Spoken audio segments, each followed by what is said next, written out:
Hello students, today we are going to discuss electoral politics second lecture. I told in previous lecture why do we need elections, sorry second next what elections make an democratic, but now what is our system of election, what is our system of election. Here students, there are three types of election: general elections, by elections, midterm elections. But in first I tell you about the Vidhan Sabha and Lok Sabha. Here students, there are held elections in the country such as Vidhan Sabha. Vidhan Sabha, it is each state has a Vidhan Sabha, यानी हर state के पास एक state क्या होती है, विधान सभा होती है. सच है Uttar Pradesh Vidhan Sabha, here is 403 seats. अब स्टूडेंट्स सीट्स क्या होता है, बैठने वाली सीट नहीं होती है. आप सोचिए बैठने वाली सीटें यहाँ पर 403. ये सीट्स एक रिजर्व कॉन्स्टिट्यूंसी होती है, एक स्पेसिफिक एरिया होता है. एक क्या होता है, ज्योग्राफिक कंडीशन का होता है, एक स्पेसिफिक एरिया होता है, उस एरिया को मिला के एक सीट बन जाती है. और यूपी में हमारे कितनी सीट्स हैं, 403 सीट्स विधानसभा की सीट्स हैं ये. ओके स्टूडेंट्स, तो एवरी स्टेट्स ईच स्टेट्स सच है हरियाणा 90 सीट्स, उत्तराखंड 70 सीट्स. तो ये क्या होगा, ये क्या होगा आपका विधानसभा की सीट्स होगी. अब विधानसभा such as you know very well, there are 28 states and 8 union territory. अब यहाँ पर क्या होता है कि हर स्टेट से क्या होता है, हर स्टेट से अलग अलग इलेक्शन होते हैं, एक साथ इलेक्शन नहीं होते. कभी यूपी के हो रहे हैं तो कभी मध्य प्रदेश के हो रहे हैं, राजस्थान के, वेस्ट बंगाल के, आसाम के, यानी अलग अलग टाइप के इलेक्शन होते हैं. बट लोकसभा इलेक्शन 4 कंट्री में एक साथ होता है. और ये क्या होता है, इलेक्शन तो दोनों में स्टेप बाय स्टेप होते हैं, लेकिन इसका कंट्री में एक साथ होता है. अब यहाँ पर कितनी हमारी 543 सीट्स हैं, 543 सीट्स हैं, इन पे इलेक्शन होता है, जिन पे हम अपने रिप्रेजेंटेटिव्स इलेक्ट करते हैं बाय वोटर, यानी by the voting. But plus two candidates are nominated by the president. 2 candidate nominated by the president equal 545 seats. यानी टोटल जो सीट्स हैं लोकसभा की, यानी ओवरऑल इंडिया लोकसभा जो कॉन्स्टिट्यूंसी है, लोकसभा जो कॉन्स्टिट्यूंसी कितनी है 545. अब लोकसभा इलेक्ट करता है प्राइम मिनिस्टर के लिए, लोकसभा इलेक्ट करता है प्राइम मिनिस्टर के लिए. एंड विधानसभा में इलेक्ट कौन होता है, चीफ मिनिस्टर. विधानसभा में कौन होता है, चीफ मिनिस्टर. स्टूडेंट्स, तो here students, firstly types of election. There are three types of elections: general elections, by elections and midterm elections. Here is general elections, यानी the Lok Sabha and the Vidhan Sabha. Lok Sabha and the Vidhan Sabha in the states are normally elected every 5 years, which is known as general election. यानी जो election चाहे वो विधानसभा का हो या लोकसभा का हो, जो कंप्लीटली पूरे यानी कंप्लीट ये अपना टर्म करता है, यानी इनका जो टर्म होता है वो 5 ईयर का होता है. हमारे यहाँ पर जो टर्म कितना है वो 5 इयर्स का होता है. यानी कंप्लीटली अगर 5 ईयर का टर्म पूरा कर रहे हैं तो वो क्या कहलाते हैं, हमारे जनरल इलेक्शन. नेक्स्ट है सेकंड है बाय इलेक्शन. अब बाय इलेक्शन स्टूडेंट्स क्या होता है, देखिए इफ द रिप्रेजेंटेटिव्स, यानी रिप्रेजेंटेटिव्स का मतलब क्या होता है कि हमने जिसको इलेक्ट किया, जिसको हमने वोट किया, वो हमारा अगर जो कैंडिडेट विनिंग होता है, जैसे सच आई एम टेलिंग, जैसे बहेड़ी रिप्रेजेंटेटिव्स मिस्टर छत्रपाल सिंह, यानी क्या है ये एक एमएलए हैं बहेड़ी जो कॉन्स्टिट्यूंसी है उसके एमएलए हैं. अब वो जनता के द्वारा जीत के आए तो वो क्या हो गए, वो हो गए रिप्रेजेंटेटिव्स, यानी इलेक्टेड मेंबर हो गए. तो ऐसे ही लोकसभा के होते हैं.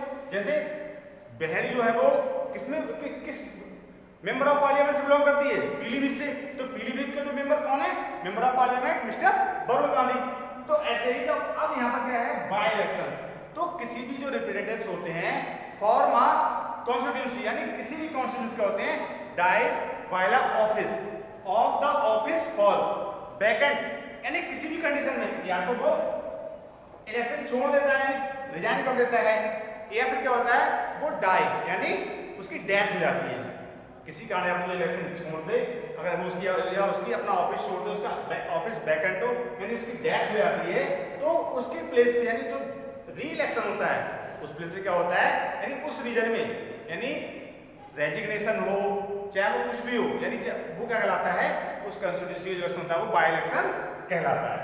यानी किसी की डेथ हो जाए या वो रेजिग्नेशन कर दे अपनी पोस्ट से रेजिग्नेशन कर दे, उसके बाद जब इलेक्शन होता है तो वो बाय इलेक्शन कहलाता है। बट उसी भी यानी उसी टर्म में जो 5 ईयर का टर्म है उसी टर्म में ये होता है, अलग से नहीं होता, उसी टर्म में होता है। नेक्स्ट है मिड टर्म इलेक्शन। अब मिड टर्म इलेक्शन क्या होता है स्टूडेंट, इफ द लोकसभा और any state of the Vidhan Sabha, any state of the Vidhan Sabha या state assembly is dissolved before the expiry of full term, यानी उसमें क्या होता है कि अगर लोकसभा और विधानसभा अगर किसी कारणवश यानी एनी रीजन, किसी रीजन से यानी उसका जो टर्म जो 5 ईयर टर्म होता है अगर उससे पहले उसको डिसॉल्व कर दिया जाता है, जिसको कहते हैं हिंदी में कहना भंग करना, अगर उसको भंग कर दिया जाता है तो जब उसके बाद जो इलेक्शन हेल्ड होते हैं, फिर से जब जैसे इलेक्शन होंगे तो उसके बाद जो इलेक्शन होते हैं वो मिड टर्म इलेक्शन कहलाते हैं। अब स्टूडेंट्स जो टॉपिक है constituency, I have told in first lecture, in previous lecture about the constituency. Any voters in a geographical area who elect a representative to the legislative bodies, यानी चाहे वो लोकसभा के लिए हो या विधानसभा के लिए हो, दोनों में से किसी के लिए भी हो, जो वोटर्स होता है उसका एक ज्योग्राफिकल एरिया बनाया जाता है, उसका एक ज्योग्राफिकल एरिया बनाया जाता है और उस एरिया के रिप्रेजेंटेटिव्स को वोट करता है, जीत जाता है, वही क्या कहलाता है, यानी वो एरिया क्या कहलाता है, कॉन्स्टिट्यूंसी कहलाता है। जैसे उत्तर प्रदेश में बताया कि उत्तर प्रदेश में कितनी सीट्स हैं, विधानसभा की 403, अब 403 कॉन्स्टिट्यूंसी है उत्तर प्रदेश में, तो यानी हमारे मेंबर भी कितने होंगे, 403 मेंबर्स होंगे इसमें विधानसभा में, यूपी की विधानसभा में, तो कितने मेंबर हो गए 403। जैसे बहरी उसमें क्या है, बहरी, फौजीपुरा, मीरगंज, तो ये क्या है हमारी नवाबगंज, ये सब क्या है कॉन्स्टिट्यूंसी है, ये क्या है कॉन्स्टिट्यूंसी है और उनके ज्योग्राफिकल एरिया जो है वो रिजर्व कर रखा है कि इस एरिया में कि ये बहरी कॉन्स्टिट्यूंसी है, ये नवाबगंज कॉन्स्टिट्यूंसी है, ये फौजीपुरा कॉन्स्टिट्यूंसी है, ये बरेली कैंट कॉन्स्टिट्यूंसी है, यानी ये शाहजहांपुर कॉन्स्टिट्यूंसी है, यानी डिफरेंट ये बरेली सिटी कॉन्स्टिट्यूंसी है, अलग अलग उसको डिवाइड कर देते हैं। तो 403 सीट्स हैं और लोकसभा हमारे यहाँ पर 84, लोकसभा की हमारे यहाँ पर कितनी है 80 सीट्स हैं, लोकसभा की जो लोकसभा है वो हमारे पास 80 है और ये हमारे पास क्या है यूपी में ये विधानसभा की सीट्स हैं, जो सीट्स हैं यानी 80। अब 80 सच एज बरेली लोकसभा, आंवला लोकसभा, पीलीभीत लोकसभा, रामपुर लोकसभा, ये क्या है, ये हमारे यहाँ पर इस तरह से 80 लोकसभा सीट्स हैं, लोकसभा की जो सीट्स हैं वो 80 हैं। तो एक लोकसभा जो कॉन्स्टिट्यूंसी होती है वो अप्रॉक्सिमेटली 5 and 6 कॉन्स्टिट्यूंसी, 6 स्टेट जो कॉन्स्टिट्यूंसी होती है यानी किसी भी स्टेट की कॉन्स्टिट्यूंसी होती है उसमें 5 और 6 को मिला के लोकसभा की एक कॉन्स्टिट्यूंसी बनती है। तो ये क्या हुआ हमारा कॉन्स्टिट्यूंसी। अब इसमें बताया कि लोकसभा में कितनी सीट्स हैं 543, जिन पे इलेक्शन होता है, 2 मेंबर्स प्रेसिडेंट के द्वारा नॉमिनेटेड होते हैं, मिला के 545 होते हैं और ये हमारी क्या है कॉन्स्टिट्यूंसी। अब होता क्या है कि हमारा इलेक्शन जो हमारा कॉन्स्टिट्यूशन आता उस कॉन्स्टिट्यूशन में मैक्सिमम जो लोकसभा सीट है हमारे यहाँ पर, जो मैक्सिमम लोकसभा सीट है वो 552 सीट्स हैं, 552 सीट्स, यानी इससे ज्यादा हम अपने यहाँ पर सीट्स लोकसभा की नहीं कर सकते। अगर हमें कुछ चेंज करना है तो हम अपने कॉन्स्टिट्यूशन में उसमें हमें अमेंडमेंट लेके आना पड़ेगा, उसमें चेंजिंग करनी पड़ेगी। So here students next topic is reserved constituency. Next topic is reserved constituency.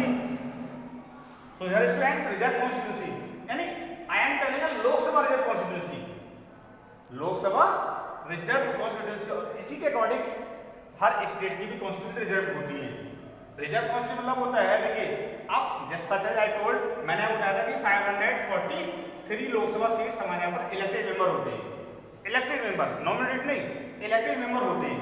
अब है क्या कि जनरल जो सीट्स होती हैं, जनरल का मतलब ये देखिए ये रिजर्व कॉन्स्टिट्यूंसी क्यों बनाई, पहले मैं इसके बारे में बता रहा हूँ कि इनको बनाया ही क्यों गया जो रिजर्व कॉन्स्टिट्यूंसी होती है। देखिए इसमें होता क्या है कि इसमें कुछ वीकर और बैकवर्ड सेक्शन के लोग होते हैं, वीकर और बैकवर्ड सेक्शन के लोग होते हैं हु यानी उनके पास रिक्वायर्ड तो होती है उनको, लेकिन उनके पास जो रिसोर्स होते हैं, जो उतना मतलब मनी नहीं हो पाती है, उनकी कंडीशंस को अप्लाई नहीं कर पाते, इच्छा होती है उनकी, डिजायर करता है कि हम इलेक्शन लड़े, लेकिन जो अदर पर्सन हमके सामने वो इलेक्शन नहीं कर पाते, तो एजुकेशन है, मनी है, कॉन्टैक्ट्स हैं, यानी ये रिसोर्सेस, रिक्वायर्ड रिसोर्सेस हैं, इन सब की वजह से वो लोग इलेक्शन नहीं लड़ पाते।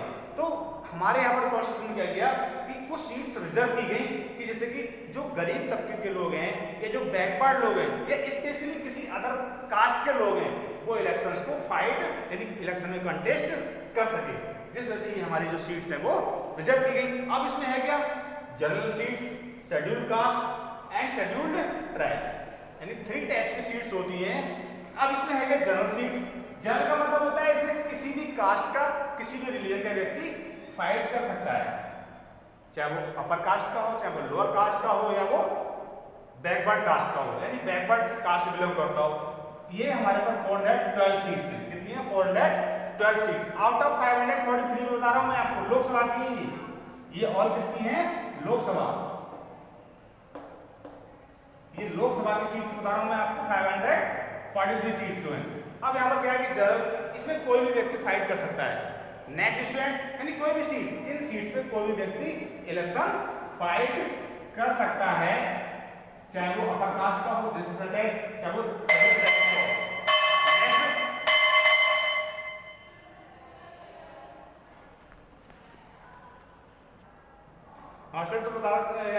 कि जो सीट्स होती है यानी तो रिजर्व में चाहे वो बैकवर्ड क्लास का हो, अपर क्लास का हो या लोअर क्लास का हो, उसमें सभी व्यक्ति यानी हर व्यक्ति इसमें फाइट कर सकता है, कोई भी इसमें बाउंडेशन नहीं है।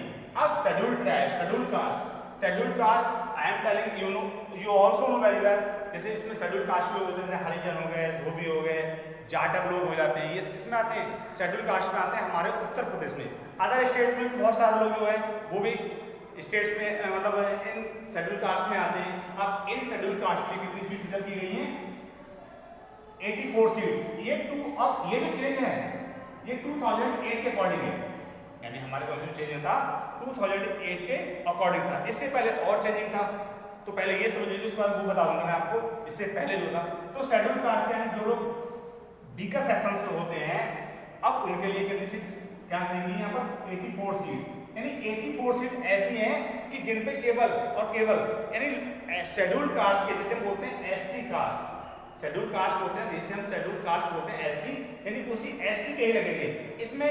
अब इसमें क्या होता है, इसमें ना तो शेड्यूल ट्राइब के इलेक्शन लड़ेंगे और ना ही जनरल होते हैं, जो अपर लेवल के लोग होते हैं वो इस इलेक्शन में कंटेस्ट कर पाएंगे, केवल शेड्यूल कास्ट के लोग इसमें पार्टिसिपेट कर पाएंगे। बट इनमें ये दोनों पार्टिसिपेट कर देंगे, यानी जनरल इलेक्शन में अपर कास्ट लोग तो होंगे, ये दोनों भी इसमें पार्टिसिपेट कर देंगे, बट ये जनरल वाले जो आते हैं वो इन दोनों में पार्टिसिपेट नहीं करेंगे। तो इसमें केवल शेड्यूल कास्ट लोग पार्टिसिपेट करेंगे और शेड्यूल ट्राइब्स जिसे कहते हैं आदिवासी लोग जो होते हैं, शेड्यूल ट्राइब्स जो आदिवासी लोग होते हैं, जिसे कहते हैं जनजाति लोग, जो मोस्टली ईस्टर्न इंडिया में रहते हैं, या ये आपके छत्तीसगढ़ है, उड़ीसा है, मध्य प्रदेश है, आसाम है, त्रिपुरा, मिजोरम, केरल, त्रिपुरा, मिजोरम, इन साइड में शेड्यूल ट्राइब्स लोग आपको मिल जाएंगे। और ये सीट जो राजस्थान में मिल जाएंगे आपको, इनके लिए 47 सीट्स रिजर्व की गई है, यानी केवल शेड्यूल ट्राइब्स के ही लोग इन सीट को फाइट करेंगे, इनमें कोई भी फाइट नहीं कर सकता दूसरा व्यक्ति। तो ये मिलाकर 543 सीट होती है, यानी 2008 से जो यहाँ पर डिस्ट्रीब्यूशन था वो जनरल थी, वो 423 थी, 423 जनरल थी, 79 जो थी वो एसटी जो शेड्यूल कास्ट की थी, एंड 41 जो सीट थी वो किसकी थी, शेड्यूल ट्राइब्स की थी। बस उसके बाद में जब ऐसे ऐसे पॉपुलेशन जो एरिया बढ़ता गया, उनमें ये चेंजिंग करके ये जो डिस्क्रिप्शन था वो यानी चेंजिंग कर दिया गया। That's all students.